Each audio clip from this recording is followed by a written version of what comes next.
Welcome to Design Around the World. I'm Carina Gardner, and today we're in Amsterdam looking at the tulips. Well, it wouldn't be the Netherlands without seeing the tulips, so today I'm making my way to Keukenhof to see the tulips.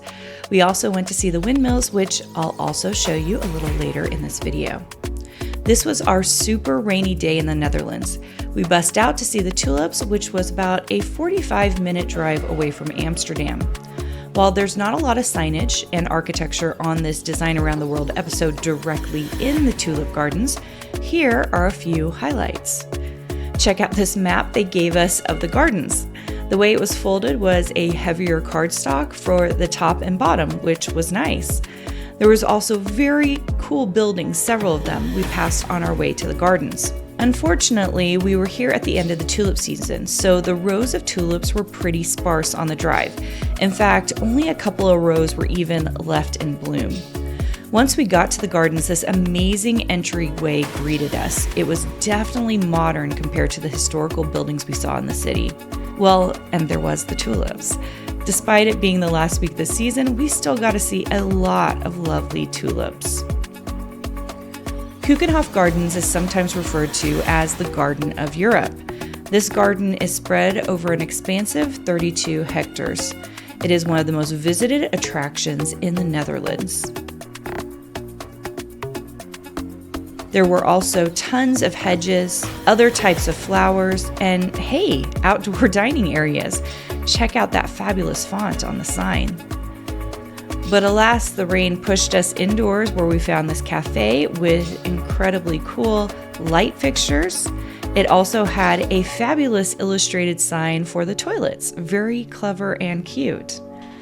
Then, how about this huge dry foliage arrangement? It was absolutely stunning with a mix of color and textures. One of the highlights was the famous flower shows held in various pavilions throughout the gardens.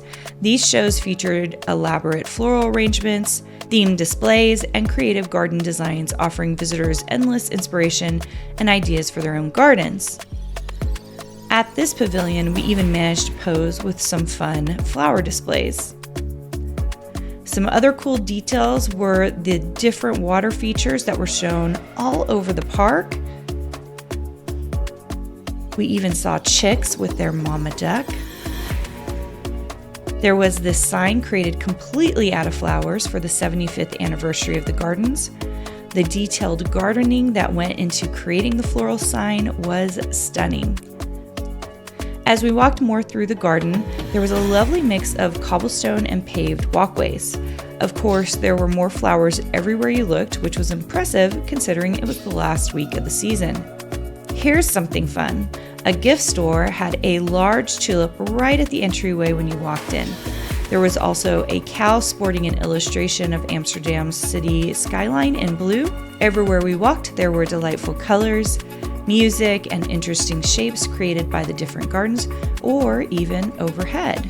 We popped into a pavilion with more clothing and pictures about the 75th anniversary. These featured a fun logo and great information on the history of the tulip gardens. One stunning pavilion was the orchid area. This showroom was completely filled with varieties of lots of different orchids. The displays were inventive with color-blocked areas and overhead areas to look down at all the flowers or even spy the ones that were hidden up top. Before we move on to the ride over to the windmills, a reminder that if you like this Design Around the World video, you might also like the other design things I'm doing on my channel. Be sure to subscribe to see what's new. Next, we headed by bus over to the Zonnestestrand windmills. Here we saw a charming village, restaurants, and shops. We stopped into this Dutch clog making shop. As you walk in, there are so many wooden clogs showing different designs, sizes, and shapes. These were all so beautiful and intricate. We learned how they make them now, which was really interesting.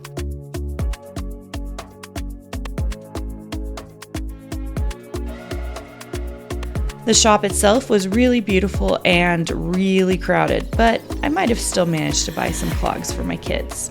The windmills themselves were very beautiful. With the rain and the wind whipping at us, it became clear why this was a good area to build them here.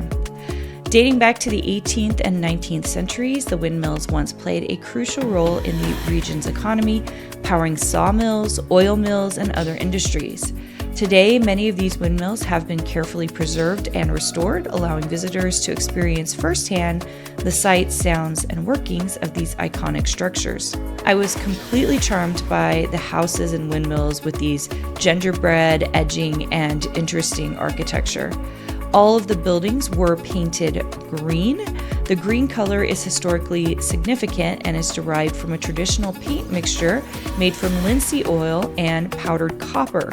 This mixture was commonly used to protect wooden structures from the elements and was particularly effective at preventing rot and decay. The darker the green, the more copper was in the paint. The more copper in the paint, the more expensive the paint, so paint was a status symbol. Take a look at this darling sign with its thin typeface. It definitely matches the architecture of the houses. We did sneak away from the shops, wind, and rain for a moment in a restaurant. This is where I first tried bitterballen. Bitterballen is a popular Dutch snack that consists of small, deep-fried balls filled with a thick, savory mixture. The filling typically includes a mixture of minced beef or veal, beef broth, butter, flour, herbs, and spices.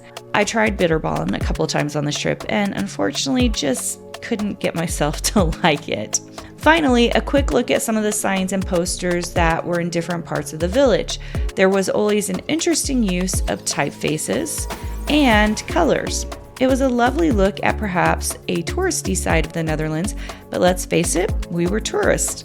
And it was fun to get a glimpse of the gardens and windmills that make this country so popular. And if you love this look at the tulips and windmills, make sure you check out my Design Around the World Amsterdam City video. Be sure to subscribe to the channel to see more Design Around the World.